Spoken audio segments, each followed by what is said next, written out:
అనే దుష్టుల్ని దగ్గరుండి సంహారం చేయించింది ఆ అమ్మవారు.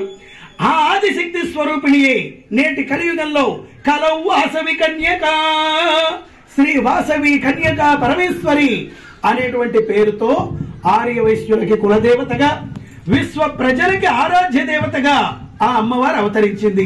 ఈ ప్రకారంగా ఇప్పటికీ అమ్మవారు జన్మించి అగ్నిగుండ ప్రవేశం చేసి సుమారుగా 1008 దాటి 9వ సంవత్సరంలో అడుగు పెడుతున్నాము. 1000 సంవత్సరాలంటే సుమారుగా మన తాత ముత్తాతల కాలంలో ఒక 10-12 తరాలు, అంతకుమించి ఎక్కువ జరిగి ఉండవు.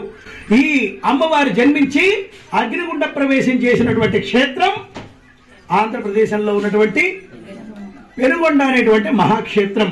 ఈ క్షేత్రంలోనే ఆ అమ్మవారు అవతరించింది. పెనుగొండలో జన్మించిన యావత్ విశ్వ ప్రజలకు ఆరాధ్య దేవతగా అమ్మవారు పూజలు అందుకుంటూ ఉంది. ఆ కన్యకా పరమేశ్వరి అమ్మవారి యొక్క చరిత్రలో ఈ రోజున ఆ పెనుగొండలు ఎన్నున్నాయి అనే ఒక సందేహం మనం తెలుసుకుందాం. అందరూ అనుకుంటారు 1, 2, 3, 4 పెనుగొండలు అని. కానీ భారతదేశం మొత్తంలో 8 పెనుగొండలు ఉన్నాయి.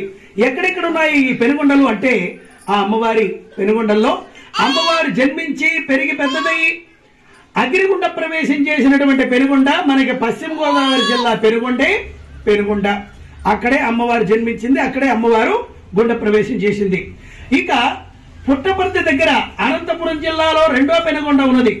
3వ పెనుగొండ తెలంగాణలో మహబూబాబాద్ దగ్గర మానుకోట అనే పేరుతో మరో పెనుగొండ ఉంది. మరో పెనుగొండ సౌత్ కెనరాలో ఇంకో పెనుగొండ ఉంది. మరో పెనుగొండ అస్సాం రాష్ట్రంలో పేరకొండం అనే పేరుతో ఇంకో పెనుగొండ ఉంది. మరో పెనుగొండ కాశ్మీర్ దగ్గర మహాగిరి అనే పేరుతో ఇంకో పెనుగొండ ఉంది. ఇలాగన ఊటీ మైసూరు మధ్యలో మరో పెనుగొండ ఉంది. ఇట్లాంటి పెనుగొండల భారతదేశంలో మనకి 7-8 పెనుగొండల పైగా కనిపించిన అమ్మవారు జన్మించి అగ్నిగుండ ప్రవేశం చేసిన పెనుగొండ మనకి పశ్చిమ గోదావరి జిల్లా పెనుగొండ. ఏమంటే ఇప్పుడు మనం పెనుగొండ వెళితే ఇక్కడే అమ్మవారు పుట్టింది, ఇక్కడే అమ్మవారు అగ్నిగుండ ప్రవేశం చేసిందని అనుకోవడానికి, అమ్మవారు ఇక్కడే జన్మించిందని అనడానికి అనేకమైనటువంటి ప్రమాణాలు ఈ పెనుగొండలో తప్ప ఇంకా ఏ పెనుగొండలోనూ మనకు కనపడవు. ఏమిటా పెనుగొండలో ఉన్న విశేషాలు అనగా, అగ్నిగుండాల వీధి అనే వీధి పేరు మనకి అమ్మవారి పెనుగొండలోనే కనిపిస్తుంది. ఈ అగ్నిగుండాల వీధి ఇంకా ఏ పెనుగొండలో లేదు. మరి అలాగనే 102 లింగాలు ఒక వీధిలో ప్రతిష్ఠ చేశారు.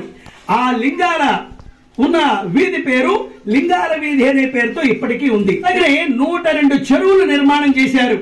ఆ వీధి పేరు తటాకాల వీధి.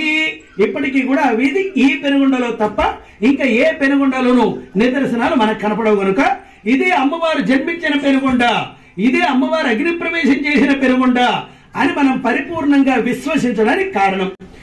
వైశ్యుడైన వాడు జీవితంలో ఒక్కసారైనా పెనుగొండ దర్శనం చేసి తీరాలి.